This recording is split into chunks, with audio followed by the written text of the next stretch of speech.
Hello guys, welcome back to my channel.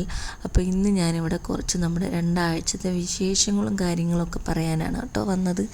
അതുപോലെ തന്നെ നമ്മുടെ പപ്പായുടെ കുറച്ച് ഫാമിങ്ങും കാര്യങ്ങളൊക്കെ കാണിക്കാനേ നമ്മുടെ ബാക്ക് ഏരിയ ആണ് കേട്ടോ. അപ്പോൾ തെങ്ങും പപ്പായ ട്രീയും അതിനകത്ത് കുറച്ച് പപ്പായൊക്കെ പിടിച്ച് കിടപ്പുണ്ട്. അപ്പോൾ അങ്ങനത്തെ കുറച്ച് വ്യൂ, നല്ലൊരു എന്താ പറയുന്നത്, സൺലൈറ്റും കാര്യങ്ങളും. അതുപോലെ തന്നെ ഇത് കണ്ടോ, ഞാൻ ശരിക്കും ഇപ്പോൾ കുറച്ച് ദിവസം മുന്നെയാണ് ഇത് കണ്ടത്. കുക്കിയായിട്ട് ബിസി ആയപ്പോണ്ട് ഇത്രയും പൂത്ത് നിൽക്കുന്ന നമ്മുടെ മാവിൻ്റെ മാങ്ങകളൊന്നും ഞാൻ കണ്ടില്ല. ഇപ്പോൾ കുറച്ച് ദിവസമായുള്ളൂ ഞാൻ കണ്ടിട്ട്. ഞാൻ തന്നെ ഭയങ്കര ഞെട്ടിപ്പോയി. ഇത്രയും മാങ്ങയൊക്കെ പിടിച്ചല്ലേ, അങ്ങനെ നല്ലൊരു സീനറി ആയിരുന്നു അത്. അപ്പോഴത്തേക്ക് ഞാനിവിടെ രാവിലെ ഫുഡ് കഴിക്കാൻ വന്നു. അപ്പം ഞാൻ കഴിക്കുകയാണ് കേട്ടോ. ബ്രെഡും മുട്ടക്കറിയാണ്. അതിൻ്റെ കൂടെ ഈ പാലെന്ന് പറയുന്നത് കുക്കിക്ക് കഴിഞ്ഞ ദിവസം അടിച്ചപ്പോൾ എനിക്ക് ഇഷ്ടപ്പെട്ടപ്പോൾ ഞാൻ പറഞ്ഞു എനിക്ക് 1-2 ദിവസം വേണം. അത് ഈ പാലിനകത്ത് നമ്മൾ ഡേറ്റ്സും അതുപോലെ തന്നെ ബദാമും കാഷ്യൂനട്ടും കുറച്ച് നട്ട്സൊക്കെ ഇട്ടിട്ടുള്ള കുറച്ച് പാലാണ് കേട്ടോ. ഒരു മിൽക്ക് ഷേക്ക് പോലെ. ആദ്യത്തെ സമയത്ത് അവൾ കുടിക്കുമായിരുന്നു കേട്ടോ. അത് കഴിഞ്ഞിട്ട് പിന്നെ അവളുടെ കുടി ഇപ്പം നിർത്തി. അങ്ങനെ വലിയൊരു കുടി ഒരു ഇഷ്ടം കാണിക്കുന്നില്ല. ഇനി കുറച്ച് ദിവസം കഴിഞ്ഞിട്ട് വീണ്ടും ട്രൈ ചെയ്യണം. അപ്പോൾ ശരിക്കും പറഞ്ഞാൽ നമ്മുടെ ഈ ഒരു 2 ആഴ്ചയ്ക്ക് മുന്നേ എന്ന് പറയുന്നത് കുക്കിക്കൊരു പനി വന്നു കേട്ടോ. അപ്പോൾ അതിൽ നമ്മൾ ഭയങ്കര ഒരു സങ്കടപ്പെട്ടൊക്കെ ഇരിക്കുമായിരുന്നു. ഇത് ഇങ്ങനെ നമ്മൾ സാധാരണ പനി വന്നിട്ടില്ല. അപ്പം സത്യം പറഞ്ഞാൽ ഈ പനി എങ്ങനെ വന്നതെന്ന് പറഞ്ഞിട്ടുണ്ടെങ്കിൽ, പപ്പ ആണെങ്കിൽ ഒരു പരിപാടിക്ക് പുറത്ത് പോയി. അങ്ങനെ പപ്പ പോയിട്ട് വന്നപ്പോഴത്തേക്കും പെട്ടെന്ന് ഇങ്ങനെ തൊണ്ടവേദനയും കാര്യങ്ങളൊക്കെ വന്നിട്ട് പനി പോലെ വന്ന്. അപ്പോൾ അതൊരു വൈറൽ പനിയായിരുന്നു. അങ്ങനെ പപ്പായ്ക്ക് വന്നു. അത് കഴിഞ്ഞ് ആ ഒരു പനി മാറിക്കഴിഞ്ഞ ഉടനെ അപ്പം ഞാനിങ്ങനെ ശ്രദ്ധിക്കുന്നുണ്ടായിരുന്നു. പപ്പ കുറച്ച് ഐസൊലേഷനിലായിരുന്നു. അപ്പം അധികം കുക്കിയുടെ അടുത്ത് വരാത്ത രീതിയിലാണ്. കാരണം കുക്കിക്ക് പക്ഷെ നമ്മളിപ്പോൾ ഒരു വീട്ടിലാകുമ്പോഴത്തേക്ക് കിട്ടാനുള്ള ചാൻസ് കൂടുതലാണ്. അതാണ് വേറൊരു കാര്യം. പിന്നെ എങ്കിൽ പോലും ഞാൻ ശ്രദ്ധിക്കുന്നുണ്ടായിരുന്നു, ലൈക്ക് നോക്കുന്നുണ്ടായിരുന്നു ഇനിയും പപ്പായ്ക്ക് വന്ന സ്ഥിതിക്ക് ഇനിയും കുക്കിക്ക് വരാനുള്ള ചാൻസ് ഉണ്ടെന്ന്. അപ്പോൾ ആ ഒരാഴ്ച പക്ഷെ വന്നില്ല കേട്ടോ. ആ ഒരു ഉടനെയുള്ള ഒരാഴ്ച വരാതെ ഒരാഴ്ചയും കൂടെ കഴിഞ്ഞിട്ടാണ് ഈ കുക്കിക്ക് പനി വരുന്നത്. അപ്പോൾ സത്യം പറഞ്ഞാൽ അത് വരുന്നതെന്ന് വെച്ചാൽ, ഒരു ദിവസം രാത്രി ഞാനിങ്ങനെ അവളെ അവിടെ അടുത്തിങ്ങനെ കിടക്കുമായിരുന്നു. രാത്രി എന്ന് പറഞ്ഞാൽ ഒരു 2 മണിയൊക്കെ ആകും, 2-2:30 വെളുപ്പിനെ. അപ്പം ആ ഒരു സമയത്ത് ഞാൻ നോക്കിയപ്പോഴത്തേക്ക് പെട്ടെന്ന് ഞാനിങ്ങനെ എനിക്ക് ചൂടടിച്ചാണ് എഴുന്നേറ്റ് അവളുടെ ദേഹത്തുനിന്ന്. അപ്പോൾ ചൂടെന്ന് പറഞ്ഞാൽ ഭയങ്കര ഹെവി ചൂടെന്നൊക്കെ പറയുന്ന ഹൈ ടെമ്പറേച്ചർ. ഞാൻ പേടിച്ചു പോയി. അപ്പോൾ ഞാൻ അവളെ തൊട്ടപ്പോഴത്തേക്കും അവളുടെ ദേഹം മൊത്തം ഭയങ്കര ചൂട്. ഡയപ്പറുണ്ടായിരുന്നു. അപ്പോൾ ഡയപ്പറും യൂറിനൊക്കെ പാസ് ചെയ്ത് ഇങ്ങനെ കുറച്ച് മാറാനുള്ള ആ ഒരു സ്റ്റേജിലേക്ക്. അപ്പോൾ ഞാൻ വിചാരിച്ചിനി ചിലപ്പോൾ ഇനി അതുകൊണ്ടാണോ എന്നൊക്കെ ഇങ്ങനെ വിചാരിച്ചിരിക്കുമായിരുന്നു കേട്ടോ. അപ്പോൾ അതിൻ്റെ ഇടയ്ക്ക് ഞാനിവിടെ നമ്മുടെ വാഴയും കൂടെ കാണിക്കുന്നുണ്ട്, പപ്പായുടെ ഫാമിങ്. അങ്ങനെ അതിനകത്ത് കുറച്ച് കായൊക്കെ പിടിച്ച് കിടക്കുന്നു. അതുപോലെ തന്നെ ഇതെന്താണെന്നറിയാമോ, ഈ ഒരു ഈഗിൾ പോയതുണ്ടോ നമ്മുടെ കുക്കിക്ക് ഫുഡൊക്കെ കൊടുക്കുന്ന ഈ ഈഗിളിനെ കാണിച്ചൊക്കെ കൊടുക്കും കേട്ടോ. അപ്പം ഇതെന്ന് പറയുന്നത് നമ്മുടെ വീടിൻ്റെ അടുത്തുള്ള നമ്മൾ ഓപ്പോസിറ്റ് കാണുന്നൊരു വലിയ മരത്തിനകത്ത് ഇത് കണ്ടോ, ഒരു ഈഗിളിനെ നിങ്ങൾ കണ്ടോ? ഈ 2 ഈഗിൾ ഈ ഒരു മരത്തിലുണ്ട് കേട്ടോ. എപ്പം നമ്മൾ നോക്കിയാലും ഇത് കാണാം. അതിൻ്റെ ഈ ഒരു ട്രീ അതിൻ്റെ വീടാന്ന് തോന്നുന്നു കേട്ടോ. അതുപോലെ തന്നെ മേളിൽ അതിൻ്റെ നെസ്റ്റ് ഉണ്ട് തോന്നുന്നു കേട്ടോ. അപ്പോൾ ഈ മറ്റേ ഈഗിൾ ഇതിൻ്റെ ഇപ്പുറത്തിരിക്കുമായിരുന്നു. അങ്ങനെ ഫുൾ ടൈം ഈ 2 ഈഗിളും കാണും. മേളിലൊരു നെസ്റ്റും ഉണ്ടെന്ന് തോന്നുന്നു കേട്ടോ. അതുപോലെ തന്നെ നമ്മൾ രാവിലെ കുക്കിക്ക് ഈ കോഴിയൊക്കെ കാണിച്ച് ഫുഡ് കൊടുത്തിട്ട്, ഈ കോഴികളുകൊണ്ട് ഇടയ്ക്ക് അഴിച്ചു വിടുവേ. എനിക്കിടയ്ക്ക് പേടിയായി ഇനിയും വല്ലതും കൊത്താൻ വല്ലതും വന്നാലോ എന്ന് വിചാരിച്ചിട്ട്. പക്ഷേ ഇതങ്ങനെ കൊത്താൻ വരുന്നൊരു ടൈപ്പിലല്ല. അങ്ങനെ കൊത്താൻ വരുന്ന ടൈപ്പ് പൂവൻ കോഴികൾ വേറെ ഉണ്ട്. അതുകൊണ്ട് എനിക്ക് ചെറിയൊരു പേടിയൊക്കെ ഉണ്ട്. എന്നാലും ഇതിനെയൊക്കെ കണ്ട് കുറച്ച് വായൊക്കെ തിന്നും കേട്ടോ. അങ്ങനെ കുക്കി ഞാനും കൂടെ നമ്മൾ ഒരുങ്ങി ഹോസ്പിറ്റലിൽ പോവാണേ. അപ്പം സത്യം പറഞ്ഞാൽ ഇങ്ങനെ ചെറിയല്ല അത്യാവശ്യം നല്ലൊരു ചൂടും കാര്യങ്ങളൊക്കെ. അപ്പം ഞാൻ വിചാരിച്ചു ഇനിയിപ്പം ഡയപ്പർ മാറാഞ്ഞിട്ട് അതിൻ്റെ ഇനിയും ചൂട് വല്ലതും ആയിട്ട് വന്നതാണ്. അപ്പോൾ ഞാൻ പെട്ടെന്ന് ഡയപ്പർ മാറ്റി. എന്നിട്ട് അപ്പം തന്നെ നമ്മൾ പെട്ടെന്ന് തെർമോമീറ്ററും എടുത്ത് ചെക്ക് ചെയ്തു കേട്ടോ. അപ്പോൾ തന്നെ ശരിക്കും പറഞ്ഞാൽ നമ്മൾ ഈ ബേബീസുള്ള വീട്ടിലെല്ലാം തെർമോമീറ്റർ ഉണ്ടായിരിക്കുന്നത് നല്ലതാണേ. അതുപോലെ തന്നെ ഞാനിങ്ങനെ കുക്ക് ചെയ്ത് നമ്മൾ പുറത്ത് കാണിക്കാൻ വേണ്ടി കൊണ്ടുവന്നപ്പോഴത്തേക്ക് നമ്മുടെ ഈ ഒരു കാർ പോർച്ചിൻ്റെ സൈഡിലൊരു കുഞ്ഞ് എന്താ പറയുന്നത്, അതൊരു മൾബറിയുടെ ചെടിയാണ്. അവിടെ ഒരു 2 വാലുള്ള ഒരു കുഞ്ഞ് കറുത്ത കിളി. അതിനെ ഞാൻ എടുക്കാൻ നോക്കി. ഞാൻ കുക്കി കൈ വെച്ചുകൊണ്ട് എടുക്കാൻ നോക്കുന്നപ്പോൾ എനിക്കിത് അതങ്ങ് മറഞ്ഞുപോയി. അതിനകത്ത് അങ്ങോട്ട് അടുത്തോട്ട് പോയപ്പോഴത്തേക്ക് അതങ്ങ് പറന്ന് പുറത്തോട്ട് പോയി. അതാണ് അങ്ങനെ. അപ്പോൾ നമ്മൾ ഹോസ്പിറ്റലിലോട്ട് പോവുകയാണ് കേട്ടോ. അപ്പോൾ എന്താണെന്ന് പറഞ്ഞാൽ ചെക്ക് ചെയ്തപ്പോഴത്തേക്ക് നമ്മൾ എപ്പോഴും നമുക്ക് തെർമോമീറ്റർ ഉണ്ടായിരിക്കുന്നത് നല്ലതാണ് കേട്ടോ. കാരണം നമുക്ക് എപ്പോൾ വേണമെങ്കിലും ഒരു ചൂടെന്നൊക്കെ തോന്നിക്കഴിഞ്ഞാൽ, എസ്പെഷ്യലി ഈ ഒരു രാത്രി സമയത്ത് നമുക്ക് ഈ സാധനങ്ങളൊക്കെ വാങ്ങിക്കാൻ പോകാൻ വളരെ ബുദ്ധിമുട്ടാണ്. അപ്പോൾ നമ്മൾ കൈ എപ്പോഴും വെക്കുക തെർമോമീറ്റർ. അങ്ങനെ ഞാൻ ചെക്ക് ചെയ്തപ്പോൾ ഞാൻ ഞെട്ടിപ്പോയി. 102 കേട്ടോ വന്നത്. അപ്പോൾ ഞാൻ വിചാരിച്ച പോലെ തന്നെ വളരെ കൂടുതലാണ്. അപ്പം അതുപോലെ തന്നെ നമ്മുടെ കൈ വെക്കേണ്ട ഒരു സാധനമാണ് ഇവർക്ക് കൊടുക്കേണ്ട പാരസെറ്റമോൾ. അതായത് അത് ഈ ബേബീസിന് കൊടുക്കേണ്ട തന്നെ ഉണ്ട്. അത് നമുക്ക് എസ്പെഷ്യലി വാക്സിനേഷൻ കൊടുക്കുന്ന സമയത്തുണ്ടല്ലോ, നമുക്ക് ഇത് അവർ തരും പാരസെറ്റമോൾ, ഇങ്ങനെ ചൂട് വരും എന്ന് പറഞ്ഞിട്ട്. പക്ഷേ അതും അതുപോലെ തന്നെ ഈ പനി വരുന്നതിന് സെപ്പറേറ്റ് ആയിട്ടാണെങ്കിൽ അവർ തരും കേട്ടോ. അപ്പം ഇത് നമ്മൾ ഫുഡ് കഴിക്കാൻ വേണ്ടിയിട്ട് വരുന്ന വഴി കയറിയതാണേ പിസ്സ ഹട്ടിൽ.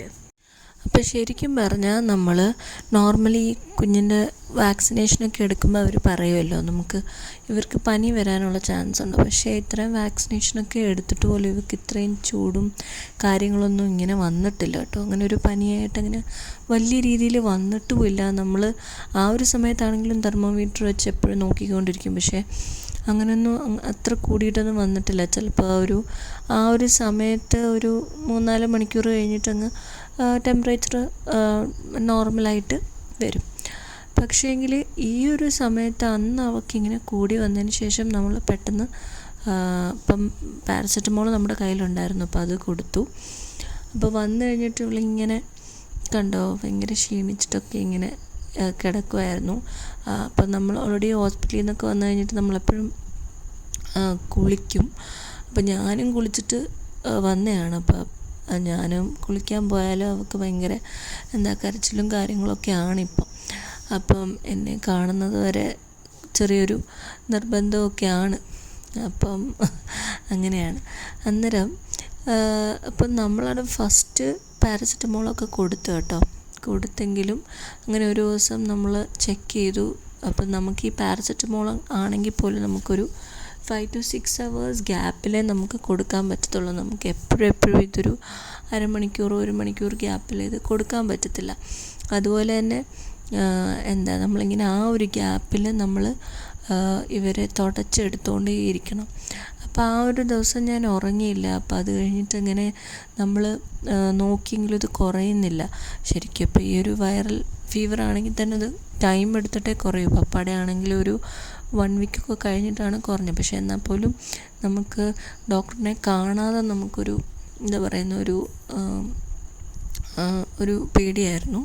അതുകൊണ്ട് നമ്മൾ എന്തെടുത്തു, അടുത്ത ദിവസം തന്നെ നമ്മൾ കാഷ്വാലിറ്റി പോയ കേട്ടോ. വെളുപ്പിനെയാണ് പോയത്. അതൊരു സൺഡേ ആയിരുന്നേ. അപ്പം നമ്മൾ പോയപ്പോഴത്തേക്കും അവിടെ ശരിക്കും പറഞ്ഞാൽ നമ്മൾ കുറച്ച് നേരം കൂടെ വെയിറ്റ് ചെയ്ത് നമുക്ക് വേണമെങ്കിൽ അവിടെ ഉണ്ടായിരുന്ന 2 ഡോക്ടേഴ്സ് ഉണ്ടായിരുന്നു. നമ്മൾ നോർമലി കാണുന്ന പീഡിയാട്രീഷ്യൻ അല്ലാതെ വേറെയും പീഡിയാട്രീഷ്യൻ ഉണ്ടായിരുന്നു. പക്ഷേ അങ്ങനെ ഒരു ബുദ്ധി പെട്ടെന്ന് പോയില്ല. പക്ഷേ നമ്മുടെ കാഷ്വാലിറ്റിയിലും ഡോക്ടറുണ്ട്.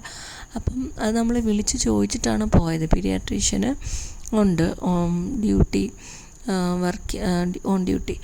അപ്പോൾ എന്താണെന്ന് പറഞ്ഞാൽ ഇത് ഞാനൊരു ക്യൂട്ട് വീഡിയോ എടുത്ത് വെച്ചാൽ കേട്ടോ. അപ്പോൾ ഇതെന്താണെന്ന് വെച്ചാൽ നമ്മുടെ കുക്കി ആരാന്ന് പറയുമ്പോൾ ഞാനാന്ന് കുക്കിയെ കൊണ്ട് പറയിപ്പിക്കുന്നുണ്ടോ. അവളെ കൊണ്ട് അവളിങ്ങനെ നെഞ്ചത്തിങ്ങനെ തൊട്ടിട്ട് ഞാനാന്ന് അങ്ങനെ ഫസ്റ്റ് പറഞ്ഞാന്ന് കേട്ടോ. നമ്മുടെ കുക്കി ആരാന്ന് ചോദിക്കുമ്പോൾ ഞാനാന്ന് പറഞ്ഞിട്ട് ഇങ്ങനെ കാണിക്കും. അതാ. പിന്നെ അതിന് ശേഷം നമ്മൾ 4 മണിക്ക് ഇങ്ങനെ ഈ ഏത്തയ്ക്ക ഗീയിലിട്ട് വറുത്തിട്ട് ചെറിയ ചെറിയ പീസാക്കിയിട്ട് അവൾക്ക് കൊടുക്കാൻ വേണ്ടിയിട്ട് എടുത്തു കേട്ടോ. പക്ഷേ എങ്കിൽ എന്താ പറയുന്നത്, അവൾക്ക് ഇത് ഇഷ്ടപ്പെട്ടില്ല, ചില ഫുഡൊന്നും ഇഷ്ടപ്പെടത്തില്ല. അതിൻ്റെ ഇടയ്ക്കൂടെ നമുക്കൊരു പാക്കിംഗ് ഉണ്ടായിരുന്നു. അപ്പം ഒരു സാരിയും ഒരു ചുരിദാറും ഒരു ചന്തേരി വിത്ത് ബനാറസി ദുപ്പട്ടയുള്ളൊരു ചുരിദാറും ഒരു ചന്തേരി സിൽക്കിൻ്റെ സാരി. അതുപോലെ തന്നെ ഇതിൻ്റെ ഞാൻ ലിങ്ക് ഇട്ടേക്കാം. ഇതെന്താണെന്നറിയാമോ, നമുക്ക് ലവ് ലാപ്പിൻ്റെ നമുക്ക് 6 പീസസിൻ്റെ ഇത് കിട്ടും. ഒരുമിച്ച് വാങ്ങിക്കുവാണെങ്കിൽ കോംബോ പോലെ നമുക്ക് ഈ കുട്ടികളുടെ വൈബ്സ് അപ്പം അങ്ങനെ വാങ്ങിച്ചു വെക്കുന്ന കോംബോ ആയിട്ട് വാങ്ങിച്ചു വെക്കുന്നത് നല്ലതായിരിക്കും. കാരണം എന്താണെന്ന് വെച്ചാൽ നമുക്കെപ്പോഴും യൂസ് ചെയ്യാം. നമുക്ക് പുറത്ത് പോകുമ്പോഴാണെങ്കിലും വീട്ടിലാണെങ്കിലും എസ്പെഷ്യലി നമ്മൾ തുടയ്ക്കാനൊക്കെ വേണ്ടിയിട്ട് ഡയപ്പർ ചേഞ്ചിങ് ടൈമിൽ നമ്മൾ യൂസ് ചെയ്യുന്നത് നല്ലതായിരിക്കും. അതിപ്പം നോർമൽ ഒരു യൂറിൻ പാസ് ചെയ്യുന്ന സമയത്ത് നമുക്ക് എപ്പോഴും അങ്ങനെ വീട്ടിലിരിക്കുമ്പം വൈപ്സ് യൂസ് ചെയ്യേണ്ട കാര്യമില്ല. പക്ഷേ എങ്കിൽ ഇപ്പം നമ്മൾ പുറത്ത് പോകണമെങ്കിലും അല്ലെങ്കിൽ വീട്ടിൽ തന്നെ ആണെങ്കിലും നമ്മളിപ്പം ബേബി പൂപ്പ് അല്ലെങ്കിൽ സ്റ്റൂൾ പാസ് ചെയ്യുവാണെങ്കിൽ നമുക്ക് അതിനനുസരിച്ച് വൈപ്സ് വെച്ച് ക്ലീനായിട്ട് നമുക്ക് തുടച്ചതിന് ശേഷം പിന്നെ ഒന്നുകൂടെ നമുക്ക് വെള്ളം വെച്ച് തുടയ്ക്കാം. അപ്പം ഈ ഒരു ബേബി സ്റ്റൂൾസ് നമുക്ക് ക്ലീനായിട്ട് മാറ്റണം എന്നുണ്ടെങ്കിൽ എസ്പെഷ്യലി അവരൊന്ന് കറക്റ്റായിട്ട് പോട്ടി ട്രെയിൻ ആവുന്നിടം വരെ നമുക്ക് ക്ലീനായിട്ട് വാഷ് ചെയ്യുക എന്നുള്ളത് വളരെ ഇമ്പോർട്ടൻ്റ് ആയിട്ടുള്ള കാര്യമാണ്. അപ്പം ഇതെന്ന് പറയുന്നതിനകത്ത് 6 പീസസ് ഉണ്ട് കേട്ടോ, 6 പാക്കുണ്ട്. അപ്പോൾ അത് നല്ലൊരു ഇമ്പോർട്ടൻ്റ് ആയിട്ട് എനിക്ക് തോന്നി. കാരണം എന്താണെന്ന് വെച്ചാൽ നമ്മളെപ്പോഴും ഓരോ ചെറിയ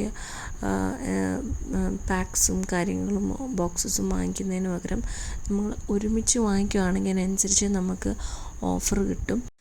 അങ്ങനെ കുക്കിയുടെ ആദ്യത്തെ ദിവസം കഴിഞ്ഞിട്ട് നമ്മൾ കാഷ്വാലിറ്റി പോയി. അപ്പോൾ അവിടെ ചെന്നപ്പോഴത്തേക്ക് അവിടെയും ചെക്ക് ചെയ്തപ്പോൾ ഇതുപോലെ 100-ന് മേളിലുണ്ടായിരുന്നു. അപ്പോൾ അവരാണെങ്കിൽ പെട്ടെന്ന് തന്നെ തുടച്ചിട്ട് ഒരു മരുന്ന് വെച്ച് ബാക്കിൽ.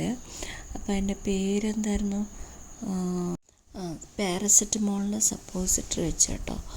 അപ്പം അത് ഫസ്റ്റ് ടൈം എനിക്കും അറിയത്തില്ലായിരുന്നു. നോർമലി നമ്മൾ ഹാർഡ് സ്റ്റൂളാണെങ്കിൽ ഇങ്ങനെ വെക്കുന്നതിനെ പറ്റി എനിക്കറിയാം. പക്ഷേ ഈ പാരസെറ്റമോളിന് വെക്കുന്ന അതും ഞാൻ ആദ്യമായിട്ടാണ് കണ്ടത്. അപ്പം അതെന്ന് പറഞ്ഞാൽ പെട്ടെന്ന് ഈ ടെമ്പറേച്ചർ കുറയാൻ വേണ്ടിയിട്ട്. പക്ഷേ അത് വെച്ചിട്ട് പിന്നെ ഫുള്ള് ഒരു നല്ലപോലെ ബോഡി മൊത്തം ഒരു ചെറിയ ചൂടുമില്ല വാം വാട്ടറിനകത്ത് നല്ലപോലെ ഒരു 10 മിനിറ്റ് ഒരു നേഴ്സ് എന്നിങ്ങനെ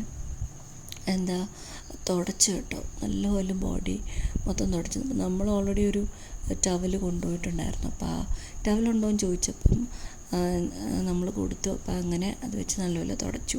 അത് കഴിഞ്ഞ് നോക്കിയിട്ടും പക്ഷേ കുറയുന്നുണ്ടായിരുന്നില്ല കേട്ടോ. അപ്പോൾ തന്നെ 100 അപ്പോൾ അവർ പറഞ്ഞു ഇങ്ങനെ 3 days ഉണ്ടാവും, വൈറൽ പനി ആവാനാണ് ചാൻസ്, വീട്ടിലാർക്കെങ്കിലും വന്നോ എന്ന് ചോദിച്ചു. അപ്പോൾ ഇത് കണ്ടോ, നമ്മുടെ പുറത്ത് എൻ്റെയും കുക്കിയുടെ ഡ്രസ്സൊക്കെ നമ്മൾ വാഷ് ചെയ്തിട്ട് കേട്ടോ. പിന്നെ നമ്മുടെ ഒരു പ്ലാവിനകത്ത് ഒരു ചക്ക ഇങ്ങനെ താഴെ നിൽപ്പുണ്ട്. അങ്ങനെ അത് പഴുത്ത് കഴിഞ്ഞാൽ ചിലപ്പോൾ പഴുത്ത് കാണുമല്ലേ, നമുക്ക് തിന്നായിരുന്നു. പഴുത്തുകൊണ്ടിരിക്കുന്നു അങ്ങനെ. അപ്പം അത് കഴിഞ്ഞിട്ട് വന്നു കഴിഞ്ഞിട്ട് ആ ഒരു 3 days കറക്റ്റ്. അപ്പോൾ അവർ പറഞ്ഞായിരുന്നു ഒരു 3 days കൂടെ ചെക്ക് ചെയ്യാൻ. അപ്പോൾ അവർ ഓൾറെഡി പാരസെറ്റമോൾ തന്നിട്ടുണ്ടായിരുന്നേ. അന്നേരം നമ്മൾ ഈ വാക്സിനേഷൻ്റെ സമയത്ത് തരുന്ന പാരസെറ്റമോളല്ല. അപ്പോൾ ഇവർ പനി വരുമ്പോൾ അവർ വേറൊരു ഇച്ചിരിയും കൂടെ വലിയ കുപ്പിക്കകത്ത് ഉള്ളൊരു സിറപ്പാണ് തരുന്നത്. അപ്പോൾ അത് നമ്മൾ ഡ്രോപ്സിനകത്താക്കി കൊടുക്കുമായിരുന്നു കേട്ടോ. അത് ഞാൻ അവൾ ഉറങ്ങുന്ന സമയത്തായിരുന്നു കുറച്ചൊക്കെ കൊടുത്തുകൊണ്ടിരുന്നത്. കാരണം അല്ലാതെ അവൾ കുടിക്കുന്നില്ല, എല്ലാം അങ്ങ് കളയുക. അപ്പോൾ ഇതകത്തും ചെല്ലണം, ഇത് തുപ്പിക്കളഞ്ഞ് നമുക്ക് പിന്നെയും കൊടുക്കാനും പറ്റത്തില്ല. പിന്നെ ഒരു സമയത്താണെങ്കിൽ നമ്മൾ കൊടുത്തതങ്ങ് കക്കിപ്പോയി കേട്ടോ. അപ്പം നമ്മൾ പേടിച്ചു പോയി. അപ്പോൾ ആ ഒരു സമയത്ത് നമ്മളൊരു ഇച്ചിരിയും കൂടെ നമ്മൾ കൊടുത്തു. കാരണം എല്ലാം കക്കിപ്പോയല്ലോ. പിന്നെ നമുക്ക് അടുത്ത ഒരു 6 മണിക്കൂറിനുള്ളിൽ കൊടുക്കാനും പറ്റത്തില്ല, ചൂടും പോകണമല്ലോ. അങ്ങനെ നമ്മൾ രാത്രി കുക്കി കഴിച്ചാണ് കേട്ടോ. കുറച്ച് ടൊമാറ്റോ റൈസ് പോലെയും പിന്നെ പൊട്ടറ്റോയും ക്യാരറ്റും മെഴുക്കുവരട്ടിയും തൈരും പിന്നെ 4 ദിവസം ഞാൻ ഉറങ്ങിയിട്ടേ ഇല്ല, രാവിലെയും രാത്രിയിലും. എസ്പെഷ്യലി രാത്രിയാണെങ്കിൽ നമ്മൾ ഭയങ്കര ഉറക്കം വരും, വയ്യാണ്ടാവും. കാരണം എന്താ ആ സമയത്ത് ഞാനിങ്ങനെ ഉറങ്ങാതിരിക്കാൻ വേണ്ടി ഞാനിങ്ങനെ ഫോണിൽ എന്തെങ്കിലും സിനിമയോ അങ്ങനെ എന്തെങ്കിലും സീരീസോ കണ്ടുകൊണ്ടിരിക്കും. കാരണം എനിക്ക് ഉറങ്ങിപ്പോകരുത്. എന്നിട്ട് ഞാൻ അലാറവും വെക്കും, ഒരു അരമണിക്കൂർ ഗ്യാപ്പിൽ ഞാൻ രാവിലെ വരെ. കാരണം രാവിലെ ആകുമ്പോഴത്തേക്കും പപ്പായും മമ്മിയൊക്കെ വരുമല്ലോ, അപ്പോൾ അവരുറക്കത്തിൽ അവരെ ഒത്തിരി ഡിസ്റ്റർബ് ചെയ്യണ്ടെന്ന് വിചാരിച്ചിട്ട് ഞാൻ തന്നെ അരമണിക്കൂർ ഗ്യാപ്പിലങ്ങ് വെക്കും. പക്ഷേ ഇടയ്ക്ക് പപ്പായും ഇങ്ങനെ വിളിക്കുന്നുണ്ടായിരുന്നു, മമ്മിയും വന്ന് ഈ എന്താ ചൂടൊക്കെ ഒപ്പാനൊക്കെ വരുമായിരുന്നു. അപ്പം എന്നാൽ പോലും നമുക്ക് ഉറക്കമില്ലാതെ ഭയങ്കര ഒരു സോംബി മോഡിലായിരുന്നു അത്രയും ദിവസം. എന്നിട്ട് 4 ദിവസം കഴിഞ്ഞിട്ടും എനിക്കങ്ങോട്ട് 4 ദിവസം കഴിഞ്ഞപ്പോൾ ശരിക്കും പതുക്കെ ആ ഒരു ടെമ്പറേച്ചർ കുറയാൻ തുടങ്ങി, കറക്റ്റ് വൈറൽ ഫീവർ പോലെ തന്നെ. അത് കഴിഞ്ഞിട്ട് പിന്നെ ഈ സെയിം പനി ഇതുപോലെ തന്നെ ഒരാഴ്ച കഴിഞ്ഞ് എനിക്കും വന്നു. അത് വല്ലാത്തൊരു, എനിക്കിതുവരെ വരാത്ത രീതിയിൽ തൊണ്ടയിൽ എന്താ പറയുന്ന വേദനയും കാര്യങ്ങളും. മരുന്ന് 4 ദിവസം കഴിച്ചിട്ടാണത് കുറഞ്ഞത്. അപ്പം അങ്ങനെയായിരുന്നു ഈ ഒരു വലിയൊരു കുക്കിയുടെ പനിയുടെ കഥ. അങ്ങനെ ഈ ഒരു കഥ കഴിഞ്ഞു. അപ്പം അടുത്ത കഥ വരേക്കും ബൈ.